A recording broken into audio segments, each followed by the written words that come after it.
सब लोग ठीक हो? घरों में सब सही है स्थिति? प्रियांशु नेगी घर में ठीक हैं? रिहेबिलिटेशन हो गया? ओके, बेफिक्र हो, पानी तो अब उतर गया। चलो, ये सब प्राकृतिक आपदाएं झेलना हमारा काम है, नियति है, हम ही जिम्मेदार हैं बेटे, हम नहीं हैं, कोई और है तो हमें तो झेलना ही है। कि पहाड़ छोड़ के भाग जाना है? नहीं भागना है, ठीक है। ओके, कल हमने देखा था types of clutch according to actuation. First बताया था मैकेनिकल एक्चुएशन, जिसमें सारा बार ड्राइवर द्वारा डाला जा रहा है, क्लच पेडल पर जो भी बल वो लगा रहा है वो ड्राइवर के द्वारा लगाया जा रहा है और उसे लीवरेज के माध्यम से मैकेनिकल एडवांटेज प्राप्त किया जा रहा है। मैकेनिकल एडवांटेज क्या है? मैकेनिकल एडवांटेज लोड और एफर्ट के बीच का रेशियो है। कल इस पर बात हो चुकी है। अभी फिर भी मैकेनिकल क्लच में इनर्शिया के कारण, इनर्शिया क्या है? जड़त्व, कोई भी वस्तु अपनी स्थिति परिवर्तन का विरोध करती है। और फिर फ्रिक्शन होता है, जो भी लिंकेज लगी हुई हैं, मैकेनिकल लिंकेज लगी हुई है, चाहे वो सॉलिड बार हैं, चाहे वह केबल है। ये केबल सिर्फ मोटरसाइकिलों में ही यूज़ नहीं हो रही है, ये कारों में भी यूज होती है क्लच के लिए। तो जो भी मेटल है उसके ऊपर वायुमंडल के परिस्थितियों का भी प्रभाव पड़ता है। लुब्रिकेशन की कोई व्यवस्था नहीं होती है या लुब्रिकेशन नहीं कर पाता है आदमी, उतना नेग्लिजेंट रहता है, ध्यान नहीं दे पाता है, तो लिंकेज वगैरह घिसते भी हैं, ठीक है। और जो तारें हैं वो टूट भी जाती हैं। इसके लिए जब व्हीकल का आकार बढ़ता चला जाता है तो फिर क्लच का साइज भी बढ़ता चला जाता है। और जब क्लच का साइज बढ़ता चला जाता है फिर उस पर ड्राइवर द्वारा जो आरोपित बल, जो पैडल पे ड्राइवर द्वारा लगाना पड़ता है, वो उसका भी अमाउंट बढ़ता चला जाता है, जिससे ड्राइवर को थकान होती है। थकान होने का मतलब ये हो गया कि दुर्घटना की संभावनाएं बढ़ जाती हैं। इन्हें कम करने के लिए फिर नेक्स्ट जनरेशन में हाइड्रोलिक क्लच का प्रयोग हुआ। अब हाइड्रोलिक प्रेशर से क्लच गियर शिफ्टिंग, यानी क्लच को इंगेज और डिसंगेज, डिसंगेज तो वो अपनी टेंशन से हो जाएगा, क्लच पेडल से पैर हटाते ही। फोर्स कहाँ पे लगना है? उसको डिसंगेज करने के लिए, अर्थात इन प्रेशर प्लेट की स्प्रिंग्स को दबाने के लिए वहाँ पर बल चाहिए। उस बल को कैसे सर्वो किया जाए कि ड्राइवर, मतलब कैसे सहायता की जाए ड्राइवर की कि ड्राइवर थके ना और दुर्घटनाओं की संभावनाएं बिल्कुल शून्य हो जाएं। तो इसके लिए फ्लूइड प्रेशर का प्रयोग किया जाता है। इस पूरे सिस्टम में एक मास्टर सिलेंडर होता है। सिलेंडर कोई भी एक खोखला बेलनाकार वस्तु, खोखला सिलेंडर है। अब जहाँ पहले से सब लिंकेज हो रहा था, अब जो प्रेशर ड्राइवर के द्वारा दिया जा रहा है वह इस पिस्टन पे दिया जा रहा है। ये पिस्टन जब आगे को चल रहा है तो इसके आगे आए वाले फ्लूइड को यह डिस्प्लेस कर रहा है, वहाँ से हटा रहा है। इसका ट्रैवल डिपेंड करता है कि हमें आगे कितना ट्रैवल करवाना है, किसी स्पिंडल को या ब्रेक शू को। ये ब्रेक सिस्टम भी इसी पे काम करता है, हाइड्रोलिक ब्रेक्स, पूरा सब हाइड्रोलिक्स पे काम कर रहा है। तो कितना हटाना है यह डिपेंड करता है उसके लिंकेज के अनुसार। अब फोर्स को कितना मल्टीप्लाई करना है यह भी डिपेंड करता है कि कितना फोर्स हमको चाहिए। इस स्प्रिंग को दबाने के लिए कितना फोर्स चाहिए और चलते हुए वाहन को रोकने के लिए कितना ब्रेक फोर्स रिक्वायर्ड है, उस पर हम बाद में बात करेंगे ब्रेक सिस्टम में। अभी हमें क्या चाहिए कि इस क्लच को, फिंगर्स को दबाना है, डायफ्राम को दबाना है। तो जो जनरली रखा जाता है फोर्स वह 120 से 150, या अगर लेदर की शू है तो वो सिर्फ 50 न्यूटन का, या मैक्सिमम 300 to 350 न्यूटन तक का, किलो न्यूटन तक का बल चाहिए होता है। तो ये बल कम से कम ड्राइवर के द्वारा लगाया जाए, बाकी सहायता मिल जाए, चाहे वैक्यूम से मिल जाए, चाहे हाइड्रोलिक प्रेशर से मिल जाए, चाहे हाइड्रोलिक प्रेशर और न्यूमेटिक प्रेशर से मिल जाए, हाइड्रोलिक प्रेशर और वैक्यूम प्रेशर से मिल जाए। ठीक है, तो आज हम जानेंगे कि यह इसका वर्किंग प्रिंसिपल क्या है। पास्कल सर एक महान वैज्ञानिक थे जिन्होंने फ्लूइड प्रेशर पर काम किया था। उन्होंने काम करते हुए पाया कि liquid can not be compressed, द्रव को दबाया नहीं जा सकता। ये तुम खुद भी कर सकते हो। पानी की बोतल इसे पूरा और भी भर लो, ये तो जगह है, तब जाकर ये थोड़ा सा दब रही है तो वो जगह लेने की कोशिश कर रहा है। ये पूरी क्लास बहुत लंबी हो जाएगी, हम तो अप्लाइड पढ़ा रहे हैं, इतना टाइम भी नहीं होता कि ये प्रेशर कैसे जाता है। परंतु इस लिक्विड को कंप्रेसिबल बनाया जा सकता है और बनाया जाता है विस्कोसिटी। विस्कोसिटी क्या होती है? विस्कोसिटी किसी भी फ्लूइड का वह गुण है जो उसके मुक्त प्रवाह में बाधा डालती है। जब लुब्रिकेशन सिस्टम पढ़ाया था उस समय मैंने तुम्हें विस्कोसिटी रेटिंग इसके बारे में क्लियरली बताया हुआ है कि जैसे तेल को तुम गिराते हो तो उसकी एक धार बनती है, मगर पानी को गिराते हैं तो वह, और पानी ज़मीन में गिरते ही फैल भी जाता है। तेल धीरे धीरे फैलता है। वो तेल इसलिए फैलता है क्योंकि उसमें विस्कोसिटी है। तेल को ऐसे नहीं गिरा सकते, ऐसे गिराएंगे तो वो एक पूरी धार की शक्ल में गिरेगा। That is due to viscosity. Viscosity से लुब्रिसिटी भी मिलती है, उसमें चिकनाहट भी हो जाती है, ताकि जो भी ये पाइप्स में ये चल रहा है और ब्रेक पार्ट्स जो हैं इनकी घिसावट भी कम हो जाती है। इसके लिए जो फ्लूइड यूज किया जाता है वो विशेष प्रकार का बनाया जाता है। वह विशेष फ्लूइड होता है जो कि रबर पार्ट्स में भी कोरोजन नहीं करता और मेटल पार्ट्स में भी कोरोजन नहीं करता। कोरोजन का मतलब कि इसके आंतरिक फेस में, सरफेस में किसी भी प्रकार के गड्ढे या रबर पार्ट्स में किसी भी प्रकार की डिस्टॉर्शन इसके द्वारा नहीं होती। नहीं होती का मतलब ये नहीं कि बिल्कुल नहीं होती, होती है। इसे बनाने में बहुत सारे केमिकल, कई एडिटिव्स इसमें मिलाए जाते हैं, जो हो सकता है कि पार्ट्स में कोरोजन कर सकते हैं। इसलिए इसका टाइम पीरियड दिया रहता है कि 30,000 किलोमीटर के बाद इसे बदली करना है। मैं एक मोटा दे रहा हूँ उदाहरण। हो सकता है किसी वाहन में इसे 15,000 किलोमीटर में भी बदली करने की वाहन निर्माता सिफारिश करता हो।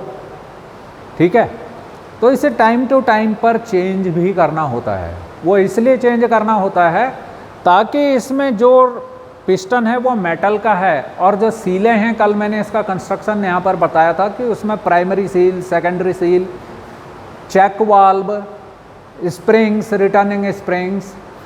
स्लेब सिलेंडर में तुमने खोल के देखा कि इसके अंदर भी रबर के पार्ट्स हैं, प्लास्टिक के पार्ट्स हैं और मेटल के पार्ट्स हैं।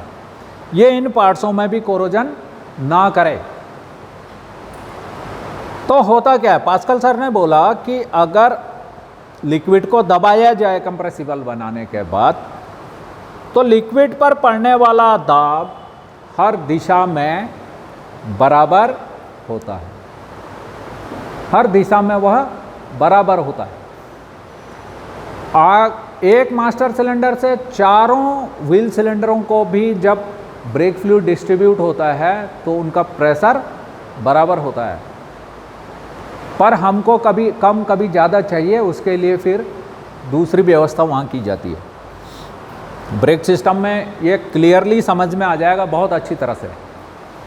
ठीक है, पर अभी समझ में आ जाएगा तो ब्रेक सिस्टम समझना बहुत आसान हो जाएगा।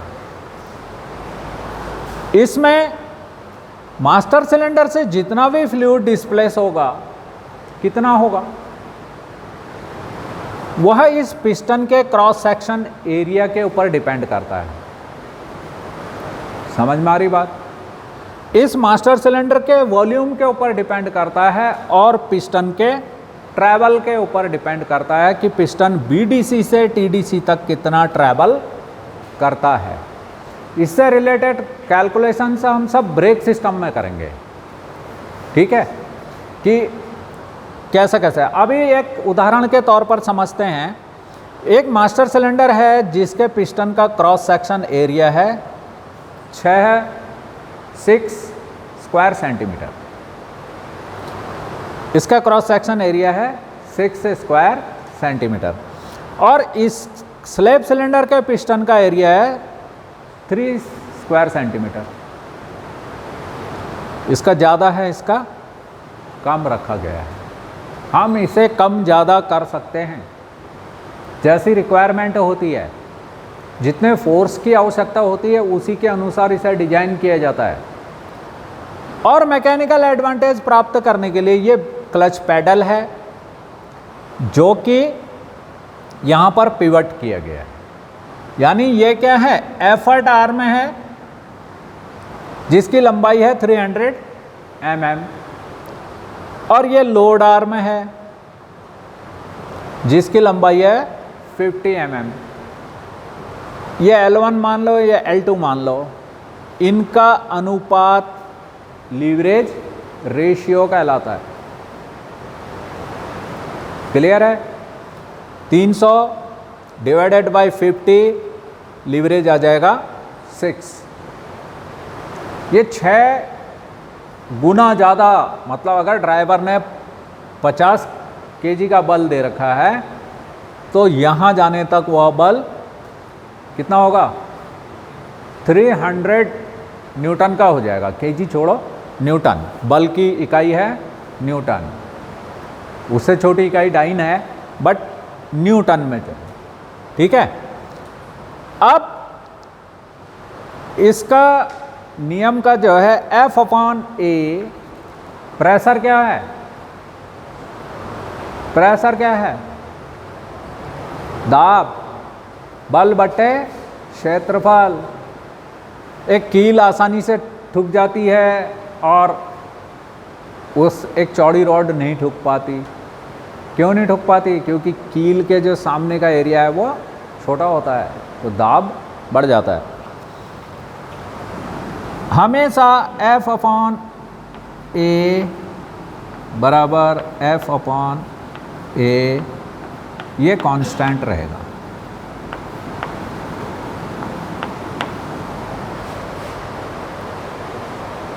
ठीक है।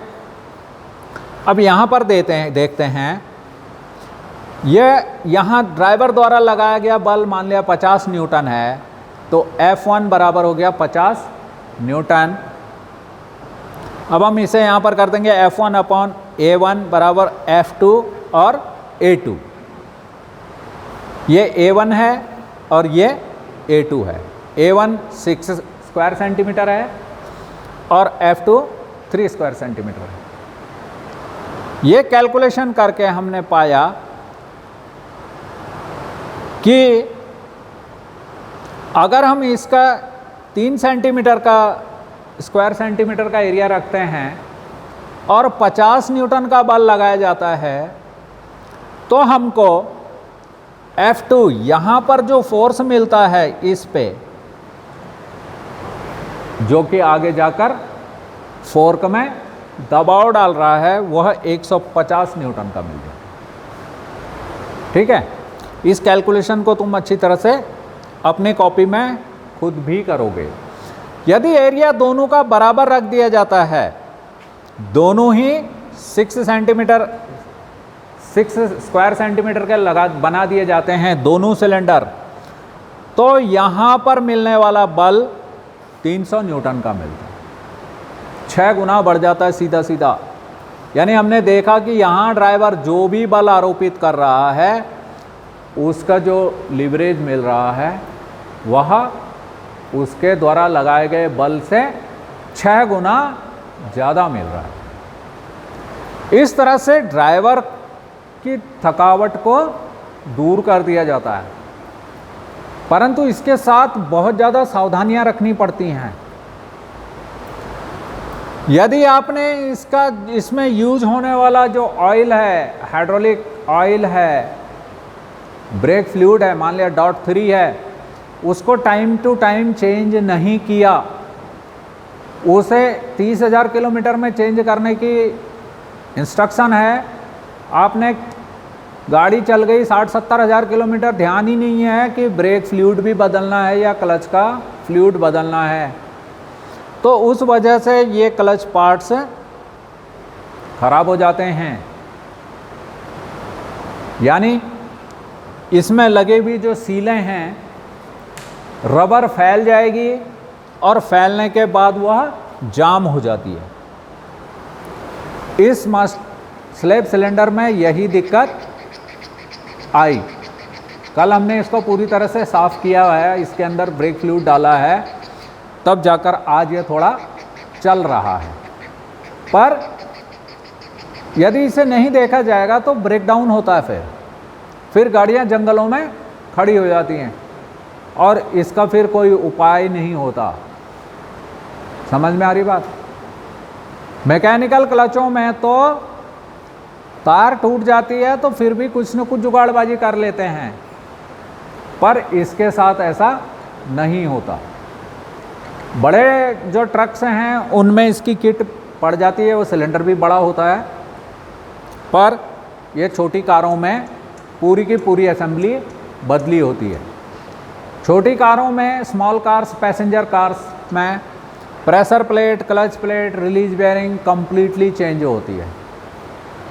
ठीक है, पूरी स्पीकर बेयरिंग सब कुछ कंप्लीट नया पड़ता है। उसी तरह से अगर चलते चलते ये ख़राब हो जाए तो ये भी यूनिट स्लेप सिलेंडर की कंप्लीट चेंज होती है।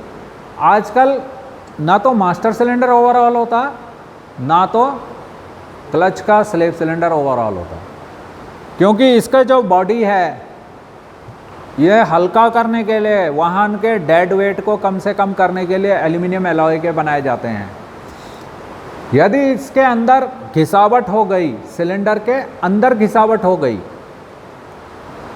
यानी आंतरिक सतह में यदि घिसावट हो जाए तो आपकी सीलें काम नहीं करेंगी, फिर फ्लूइड प्रेशर उतना प्राप्त नहीं होगा जितना हमें चाहिए, फिर फेलियर होगा। इसलिए जो आजकल के सिस्टम है, आजकल अवेलेबल भी है, अवेलेबिलिटी ऑफ स्पेयर पार्ट्स।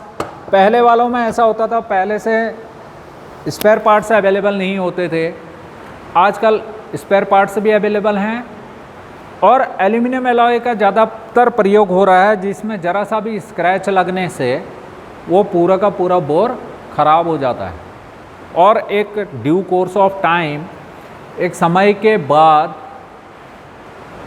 और नेग्लिजेंसी के कारण ये परेशानियाँ किसी भी वाहन में आ सकती हैं। इसलिए प्रत्येक जब भी तुम काम करो तो वाहन के चालक को भी बताओ और उसका मालिक भी साथ में है तो उसको भी बताओ कि जो पीरियोडिकल सर्विस दी हुई है आपके वाहन के मैनुअल के साथ उसको फॉलो करो। इससे क्या होगा कि ब्रेक डाउन नहीं होगा, रास्ते में रुकना नहीं पड़ेगा, जंगल में, खाई में या कहीं ऐसी वैसी जगह वाहन फेलियर नहीं होगा। समझ में आ रही बात? और कार्य करते समय बड़ा ध्यान रखना है। जब भी मास्टर सिलेंडर का या क्लच सिलेंडर का, ब्रेक सिस्टम का, क्लच सिस्टम का जब भी फ्लूइड चेंज करना है हाइड्रोलिक्स का, तो मास्टर सिलेंडर में भी एक ब्लीडिंग निप्पल है और क्लच सिलेंडर में भी, स्लेप सिलेंडर में भी एक ब्लीडिंग निप्पल है। अक्सर इसको, ताकि इस रास्ते से डस्ट ना जाए इसलिए ये डस्ट कवर लगा हुआ है, ये ग्रीन कलर का, इसको हटाना है यहाँ से ऐसे, और पाइप लेना है ट्रांसपेरेंट और बोतल भी लेनी है ट्रांसपेरेंट, ताकि दिखाई दे कि हाँ यहाँ से फ्लूइड आ रहा है और वह कैसा है, वो गंदा है या अच्छा वाला आने लग गया है। जब भी चेंज करना है इसे लूज करके पैडल को अप्लाई करके यहाँ से सारा का सारा फ्लूइड बाहर निकाल लेना है और नया फ्लूइड भी डालते रहना है।